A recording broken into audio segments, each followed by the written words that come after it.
بیا بغل من وایسا، پشم منم نیستی. تو میخوای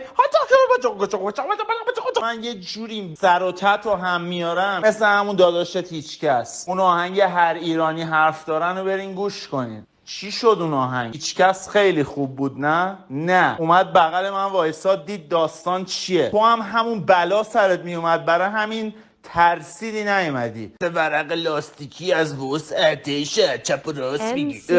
خیلی حرفای قشنگی زد هیچکس. ترکوندم یارو رو تو اون آهنگ 20 سال پیش. برم همین الان میترکونمت بیای بغل من وایسی. یعنی تنت به تن من بخوره با مغز میخوری زمین، خیالت راحت باشه. کسی نبوده که بغل من وایسه بتونه دووم بیاره بجز یک نفر، سهراب ام جی میتونه با من دووم بیاره. بقیه‌تون پشم منم نیستین. مهراد که معلوم، مهراد اصلا سبکش با تو فرق داره. مهراد کورس میخونه، مهراد ملودی میخونه فلان.